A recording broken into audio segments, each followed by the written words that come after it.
दोस्तों, हर बदलते दिन के साथ यूपी में तापमान बढ़ रहा है, अलर्ट भी जारी होना शुरू हो गया है और इस बीच योगी सरकार के एक फैसले ने आम आदमी को 440 वॉट का झटका लगा दिया है। दरअसल यूपी में बिजली की दरों को तय करने का मानक बदल दिया गया है, जिसके चलते अब बिजली महंगी होगी और ज्यादा बिजली का बिल आपकी जेब पर दबाव डालने जा रहा है। राज्य विद्युत नियामक आयोग की तरफ से multi year tariff distribution regulation 2025 की अधिसूचना जारी कर दी गई है।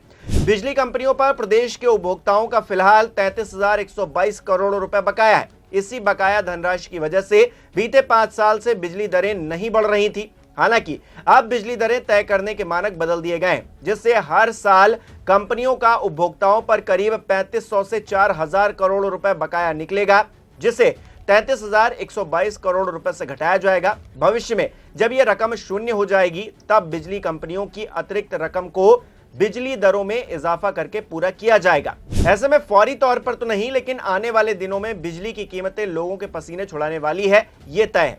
नए रेगुलेशन के तहत नियामक आयोग चालू वित्त वर्ष 2025-26 के लिए बिजली की दरों को तय करने की प्रक्रिया जल्द ही शुरू करेगा। फिलहाल बिजली कंपनियों की तरफ से मौजूदा बिजली दर से ARR यानी कि सालाना राजस्व आवश्यकता में दिखाए गए 13,000 करोड़ रुपए के घाटे को देखते हुए माना जा रहा है कि दरों में 20% तक का इजाफा हो सकता है।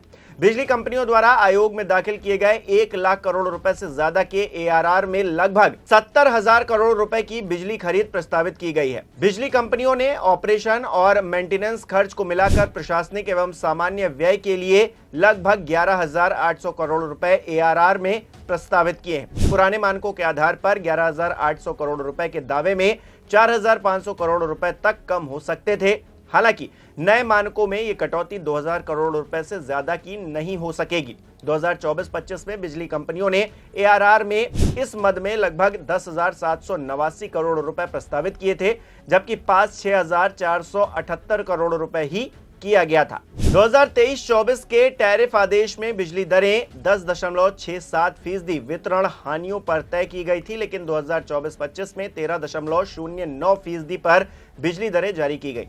इस बार पावर कॉर्पोरेशन ने वितरण हानियां 13.82% प्रस्तावित की हैं।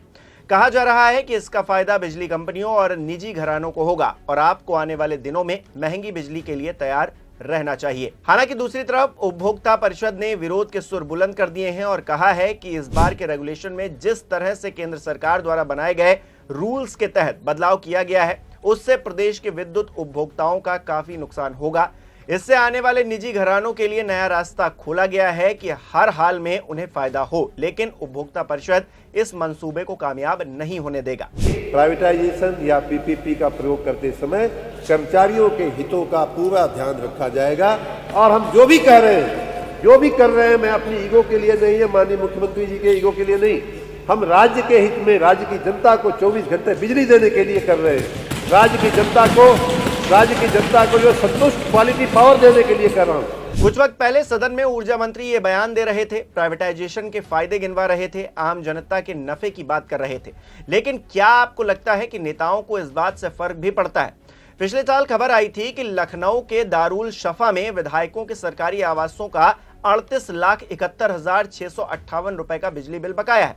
राजधानी में ही दूसरे इलाके तिलक मार्ग पर DGP का सरकारी आवास का बिजली बकाया बिल 7,84,280 रुपए था। शहनजफ रोड पर बने ASP आवास का 1,43,976 का बिजली बिल बकाया था। बिजली बिल बकाया के सिर्फ इतने ही मामले नहीं थे, और भी थे।